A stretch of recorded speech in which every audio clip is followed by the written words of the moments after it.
السلام علیکم ورحمۃ اللہ تعالی وبرکاتہ۔ نحمده ونصلی ونسلم علی رسولہ الکریم،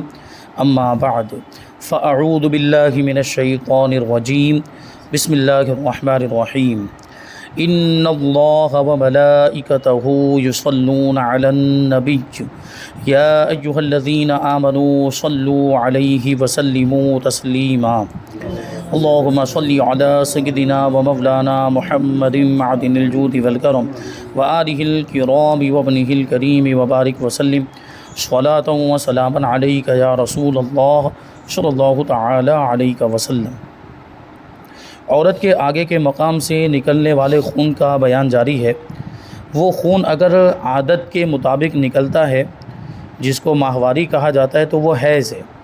اور اگر بچہ پیدا ہونے کی وجہ سے نکلتا ہے تو اس کو نفاس کہا جاتا ہے۔ اور ان دونوں میں سے اگر کچھ بھی نہیں،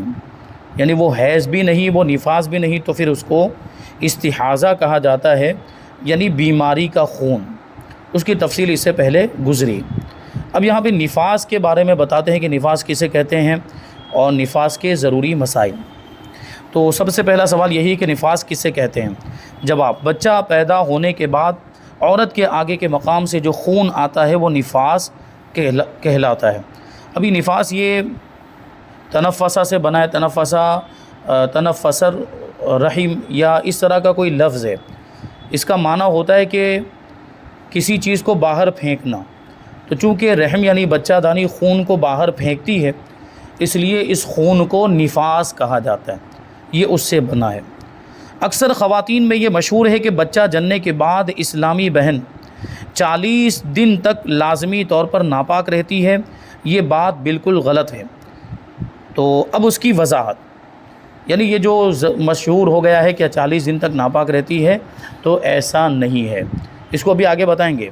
40 دن کا جو عدد ہے، 40 دن کا جو آنکڑا ہے، یہ کیوں بیان کیا گیا؟ وہ اس لیے بیان کیا گیا ہے کہ نفاس کی زیادہ سے زیادہ مدت جو ہے وہ 40 دن ہے۔ کم سے کم مدت کی اس کی کوئی حد نہیں ہے، لیکن زیادہ سے زیادہ اس کی جو مدت ہے وہ ہے 40 دن۔ یعنی کیا مطلب ہوا کہ 40 دن تک یا 40 دن کے اندر اگر خون آیا ہے بچہ پیدا ہونے کے بعد، تو وہ نفاس مانا جائے گا۔ اور 40 دن سے زیادہ ہو گیا ہے اگر، تو پھر وہی جس طرح حیض کے اندر ہم نے دیکھا تھا، کیونکہ حیض کے اندر اس کی زیادہ سے زیادہ مدت 10 دن بتائی گئی تھی۔ اگر وہ 10 دن سے زیادہ ہو جاتا ہے تو پھر اس کی عادت کے دنوں کی طرف اس کو پھیرا جاتا ہے۔ تو اسی طریقے سے اگر کسی عورت کو یہ 40 دن سے زیادہ نفاس کا خون آیا، تو اب دیکھا جائے گا کہ کیا اس سے پہلے اس کو بچہ ہوا ہے کہ نہیں ہوا۔ بچہ ہوا ہے تو معلوم کیا جائے کہ اس کی عادت کیا تھی، اس سے پہلے جب بچہ پیدا ہوا تھا تو کتنے دن تک خون آیا تھا، وہ معلوم ہو جائے۔ مثال کے طور پر 35 دن تک خون آیا تھا، تو 35 دن جتنے بھی خون آیا ہے وہ نفاس میں شمار ہوگا، اور 35 دن کے علاوہ جتنا بھی 40 دن کے اوپر تک آیا ہے وہ استحاضہ میں شمار ہوگا۔ اور مان لیجئے کہ اگر پہلی مرتبہ کا معاملہ ہے، پہلی مرتبہ پہلا بچہ جنا ہے، اور یہ پہلی مرتبہ میں ہی 40 دن سے زیادہ ہو گیا، تو 40 دن نفاس کے مانے جائیں گے، اور جو 40 دن کے اوپر گیا ہے وہ استحاضہ ہے۔ تو اس کا مطلب کیا ہوا کہ نفاس کے لیے ضروری نہیں ہے کہ وہ 40 دن تک آئے ہی۔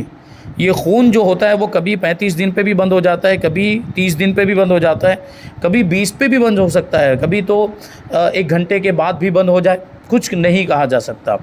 تو اس کا دار و مدار، یہ نفاس والی جو ناپاکی ہے، اس کا دار و مدار خون آنے پر، حیض میں بھی وہی ہے، خون آنے پر، یعنی جب تک خون آ رہا ہے وہاں تک وہ ناپاک ہے، خون آنا بند ہو گیا وہ پاک ہو گئی، وہ غسل کر کے نماز وغیرہ اپنا جاری رکھے۔ تو یہ جو ضروری سمجھا جاتا ہے کہ 40 دن چلہ مکمل کرنا، اس کو کہا جاتا ہے چلہ مکمل کرنا ضروری ہے، یہ غلط بات مشہور ہو چکی ہے۔ اگر 35 دن پر خون آنا بند ہو گیا تو اس پر لازم اور ضروری ہے کہ وہ غسل کر کے نماز پڑھنا شروع کر دے، اور رمضان کا مہینہ اگر ہے تو روزہ رکھنا بھی اس پر لازم اور ضروری ہوگا۔ تو یہ بات بتانے کی ضرورت ہے، جن کو ہم بتا سکتے ہیں، جیسے کہ شوہر ہے، شادی شدہ ہے، تو بیوی کو بتا سکتے ہیں یہ مسائل، اور ان کے ذریعے سے دوسروں تک پہنچا سکتے ہیں۔ تو اس کے بارے میں ضروری وضاحت اس کو معلوم کر لے۔ فرماتے کہ نفاس کی زیادہ سے زیادہ مدت 40 دن ہے، جو میں نے ابھی بیان کیا۔ یعنی اگر 40 دن کے بعد بھی بند نہ ہو تو پھر وہ مرض ہے، یعنی بیماری ہے۔ اب وہ بیماری کی وجہ سے آ رہا ہے، تو اس بیماری کی وجہ سے اب جو خون آتا ہے اس کو کیا کہتے ہیں؟ استحاضہ۔ لہٰذا 40 دن پورے ہوتے ہی غسل کر لے، اور 40 دن سے پہلے بند ہو جائے، خواہ بچے کی ولادت کے بعد 1 منٹ ہی میں کیوں نہ بند ہو جائے، یعنی 1 منٹ آیا اور 1 منٹ کے بعد بند ہو گیا، تب بھی وہ نفاس ختم ہو جائے گا۔ تو کہتے ہیں جس وقت بھی بند ہو وہ غسل کر لے اور نماز روزہ شروع ہو گئے، یعنی اب یہاں سے اس کو نماز روزہ کی پابندی کرنا ضروری ہو جائے گا، لازم ہو جائے گا۔ اگر 40 دن کے اندر اندر دوبارہ خون آ گیا، جیسے مثال کے طور پر پہلے 5 دن آ کر بند ہو گیا اور پھر ابھی 20 دن اور گزرے پھر آ گیا خون، تو کہتے ہیں کہ شروع ولادت سے ختم خون تک سب دن نفاس ہی کے شمار ہوں گے۔ کیا مطلب ہوا کہ جیسے 5 دن آ کے بند ہو گیا تھا، پھر 20 دن تک یہ بند ہی رہا، 20 دن کے بعد پھر آیا، تو 20 دن کے بعد پھر اور 5 دن تک آتا رہا، تو پہلے کے 5 دن اور یہ باقی کے 25 دن یہ پورے سب ملائیں گے، وہ 5 اور یہ 25 دن، یعنی 20 دن تو بیچ میں جو خالی رہا وہ،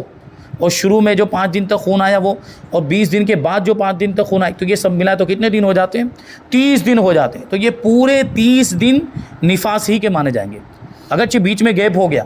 اگرچہ بیچ میں خون بند ہو گیا تھا، لیکن یہ پورا کا پورا اب نفاس ہی میں شمار ہوگا۔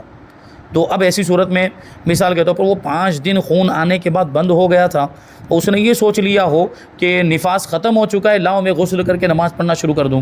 تو اس نے غسل کر کے نماز پڑھنا شروع کر دیا تھا، اس نے رمضان کا مہینہ تھا، روزے بھی رکھ لیے تھے، تو اب اس کے لیے کیا حکم ہوگا؟ تو چونکہ وہ خون بند ہو چکا تھا اور اس نے روزہ رکھنا اسی وجہ سے شروع کیا اور اس نے نماز پڑھنا اسی وجہ سے شروع کیا کہ خون بند ہو چکا ہے، تو اس پر کوئی مواخذہ نہیں، کوئی پکڑ نہیں،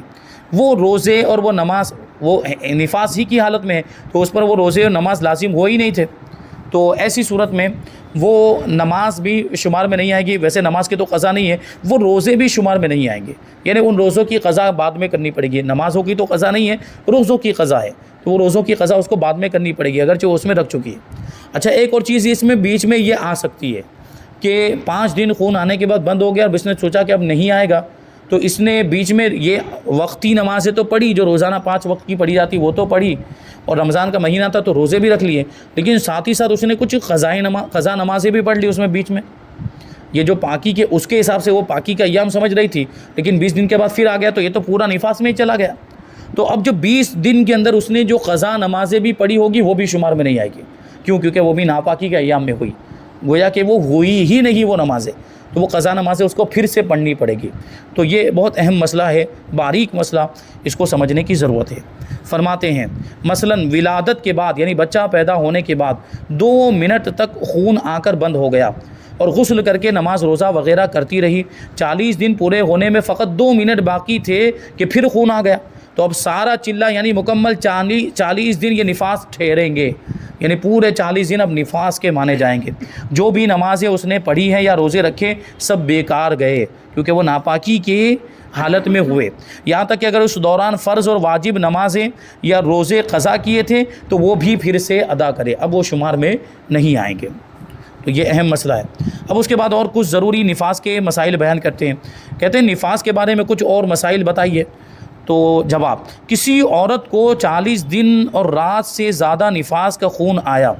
وہی بات جو میں پہلے اشارہ کر چکا، اسی کے بارے میں کہتے ہیں کہ اگر 40 دن سے زیادہ نفاس کا خون آیا ہے تو کیا کرنا ہے؟ 40 دن رات، یہ جو 40 دن یا جو ابھی ہم حیض کے بارے میں کہہ رہے تھے کہ اس کی کم سے کم مدت 3 دن ہے اور زیادہ سے زیادہ مدت 10 دن ہے، تو وہاں دن جو بولا جا رہا ہے تو دن میں رات بھی شامل ہے، رات اور دن دونوں شامل ہے، تو 40 دن بھی جو بول رہے ہیں تو 40 دن کے ساتھ 40 راتیں بھی شامل ہیں۔ تو کسی عورت کو یہ نفاس کا خون 40 دن اور رات سے زیادہ آیا، تو اگر یہ پہلا بچہ پیدا ہوا ہے تو 40 دن رات نفاس ہے، اور باقی جتنے بھی ایام 40 دن رات سے زیادہ ہوئے ہیں وہ استحاضہ کے ہیں، یہ بات میں نے پہلے بتا دی ہے۔ اور اگر اس سے پہلے بھی بچہ پیدا ہوا تھا مگر یہ یاد نہیں رہا کہ کتنے دن خون آیا تھا، پہلے جب بچہ پیدا ہوا تھا تو کتنے دن خون آیا تھا وہ اس کو یاد نہیں، تو اس صورت میں بھی یہی مسئلہ ہوگا، یعنی 40 دن رات نفاس کے اور باقی استحاضہ کے۔ اور اگر پہلے بچے کے پیدا ہونے پر خون آنے کے دن یاد ہیں، مثلا پہلے جو بچہ پیدا ہوا تھا تو 30 دن رات تک خون آیا تھا، تو اس صورت میں 30 دن رات یہ نفاس کے ہیں اور باقی استحاضہ کے۔ مثلا پہلے بچے کے پیدا ہونے پر 30 دن رات خون آیا تھا اور دوسرے بچے کی پیدائش پر 50 دن رات خون آیا، تو 30 دن نفاس کے ہوں گے، باقی کے 20 دن استحاضہ کے ہوں گے۔ یعنی وہ بیماری کا خون مانا جائے گا۔ کیا مطلب ہوا کہ وہ 30 دن کے اندر تو نمازیں معاف ہیں، ان میں اگر رمضان ہوں گے تو وہ روزے کی تو قضا کرنی پڑے گی، لیکن جو باقی کے 20 دن ہیں اس میں نمازیں معاف نہیں ہے۔ باقی کے 20 دنوں کے اندر اس کو غسل کر کے نمازیں پڑھنا لازم ہے اور روزے رکھنا بھی ضروری ہے۔ حمل ساقط ہو گیا، ایک اور مسئلہ بتا رہے ہیں، حمل ساقط ہو گیا، یہ سوال آتا رہتا ہے۔ نفاس کے بارے میں ابھی آپ نے جانا، نفاس کی تعریف بھی آپ نے سنی کہ نفاس اس خون کو کہتے ہیں جو بچہ پیدا ہونے کے بعد آئے۔ تو کبھی ایسا ہوتا ہے کہ بچہ مکمل بن نہیں پاتا اور ساقط ہو جاتا ہے، یعنی گر جاتا ہے، یا کبھی ابورشن کروا دیتے ہیں۔ کبھی ایسا بھی ہوتا ہے کہ ناجائز بچہ تھا، یا وہ کہ بچہ نہیں چاہتے ہیں، اس وجہ سے بچے کو گرا دیا جاتا ہے، اور بھی دوسری وجوہات ہو سکتی ہے بچے کو گرانے کی، یا یہ کہ جان بوجھ کر نہیں گرا ہے، وہ خود گر گیا بوجھ اٹھانے کی وجہ سے یا محنت والا کام کرنے کی وجہ سے بچہ گر گیا۔ تو اب ایسی صورت میں بچہ گرنے کے بعد جو خون آ رہا ہے اس کو نفاس مانیں گے کہ نہیں مانیں گے؟ یہ اہم سوال ہے۔ تو اس کا جواب کہتے ہیں کہ حمل ساقط ہو گیا، یعنی بچہ گر گیا اور اس کا کوئی عضو بن چکا ہے، یعنی بچہ گرا ہے، بچہ نکلے گا تو ظاہر سی بات ہے ہم اس کو دیکھ کر اندازہ لگا سکتے ہیں کہ اس کے اعضاء بنے ہوئے ہیں کہ نہیں، ہاتھ پاؤں وغیرہ بنے ہوئے کہ نہیں۔ مثلا ہاتھ پاؤں یا انگلیاں بن چکی تھی تو اب جو خون آئے گا یہ خون نفاس ہی کا مانا جائے گا، یہ خون نفاسی کا مانا جائے گا۔ ورنہ اگر 3 دن رات تک رہا اور اس سے پہلے 15 دن پاک رہنے کا زمانہ گزر چکا ہے تو وہ حیض ہے۔ یعنی کیا مطلب ہوا کہ بچہ جو پیدا ہوا اس کے اعضاء نہیں بنے تھے، گوشت کا لوتھڑا تھا، بالکل بھی نہ ہاتھ پاؤں چہرہ وغیرہ کچھ بھی نہیں بنا ہوا تھا، اور وہ ایسا بچہ اگر گر گیا ہے تو ایسی صورت میں اس کے بعد جو خون آ رہا ہے تو اس کو دیکھا جائے گا کہ وہ 3 دن 3 رات تک آیا ہے، اور اس سے پہلے 15 دن پاکی کے گزرے، کیونکہ آپ نے اس سے پہلے جانا کہ 2 حیضوں کے درمیان کم سے کم 15 دن کا وقفہ ہونا ضروری، تو اس سے پہلے 15 دن گزر چکے ہیں، تو یہ 3 دن جو خون آیا ہے یہ حیض ہوگا، اور جو 3 دن سے پہلے ہی بند ہو گیا یا ابھی پورے 15 دن طہارت کے نہیں گزرے تھے اور یہ خون آیا تو یہ استحاضہ ہے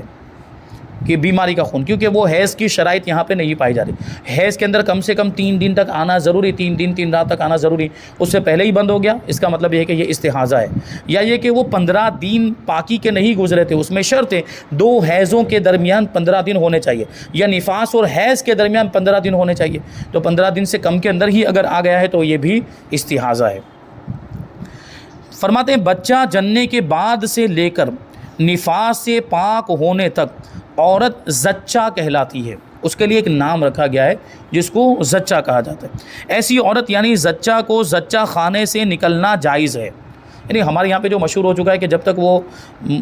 نفاس کے معاملات ہیں وہ وہاں سے کہیں جا نہیں سکتی، یعنی وہ اس کو بستر پر یہ کہا جاتا ہے کہ وہ بستر ہی پر رہے، وہاں سے اٹھ کر گھر میں بھی بس ضرورت کی وجہ سے وہ کھانا وغیرہ پکانے سے بھی اس کو منع کر دیا جاتا ہے، تو ایسا کچھ بھی نہیں ہے وہاں پہ، وہ وہاں سے اٹھ کر جہاں چاہے آنا جانا چاہے تو وہ کر سکتی ہے، اس میں کوئی حرج نہیں ہے، اس کے لیے جائز ہے، اور اس کو ساتھ کھلانے یا اس کا جھوٹا کھانے میں بھی کوئی حرج نہیں۔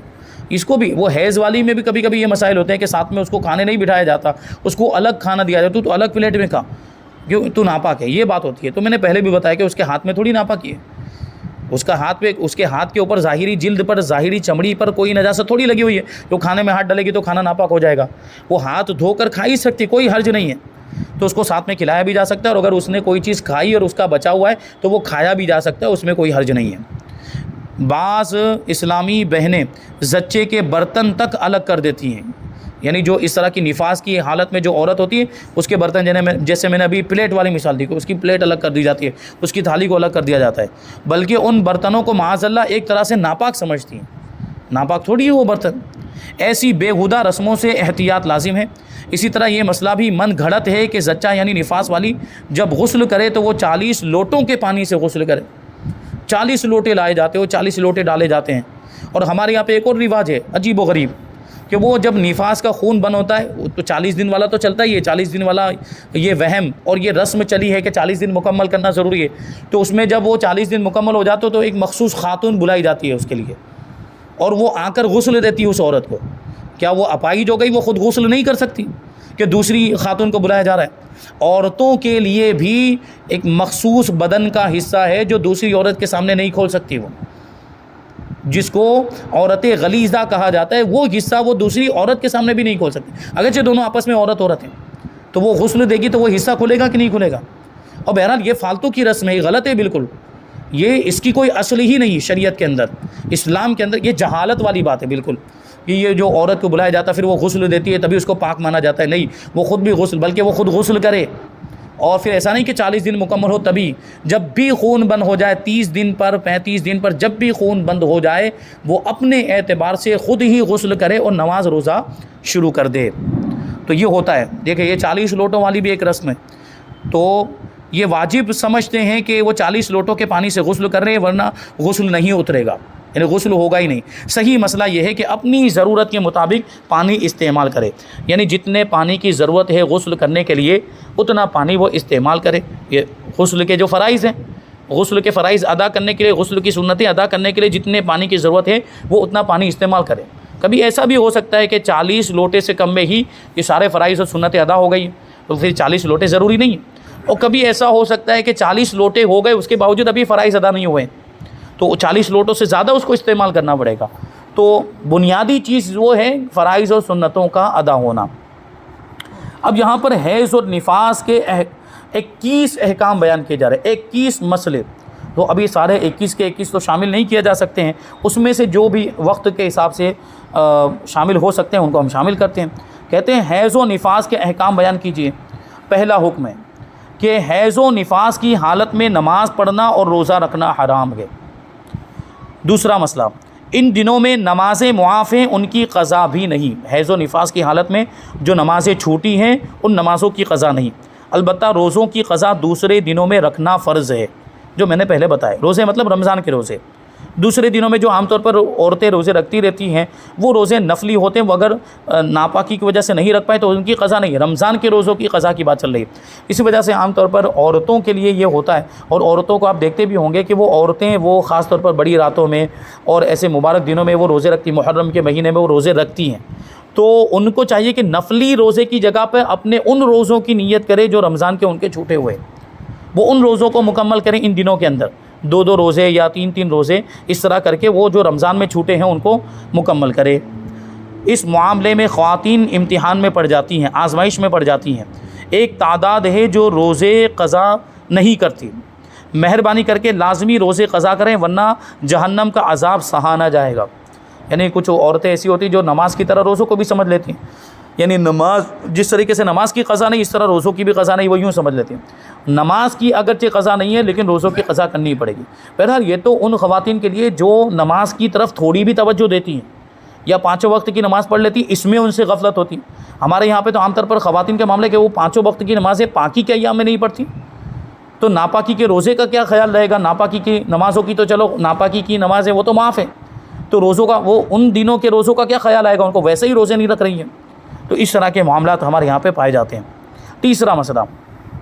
حیض و نفاس والی عورت کو قرآن مجید پڑھنا حرام ہے، خواہ دیکھ کر پڑھے یا زبانی پڑھے، نہیں پڑھ سکتی۔ یوں ہی قرآن مجید کا چھونا بھی حرام ہے، ہاں اگر جزدان میں قرآن مجید ہو تو اس جزدان کو چھونے میں کوئی حرج نہیں۔ جزدان کے اندر لپیٹ کے قرآن مجید رکھا ہوا ہے، ابھی کوئی ضرورت پیش آ گئی، مثال کے طور پر قرآن مجید صفائی کر رہی، گھر کی صفائی کر رہی ہیں عورتیں خواتین، تو وہ قرآن مجید کو وہاں سے ہٹانا ہے اور وہ ان کے ایام چل رہے ہیں، تو ایسی صورت میں جزدان میں اگر قرآن شریف رکھا ہوا ہے تو اٹھا کے ادھر سے ادھر وہ کر سکتی ہیں، اور جزدان میں نہیں رکھا ہوا تو ایسے کوئی الگ سے جو کپڑا ہو، بدن پہ لباس جو پہنا ہوا ہے اس سے نہیں پکڑ سکتی۔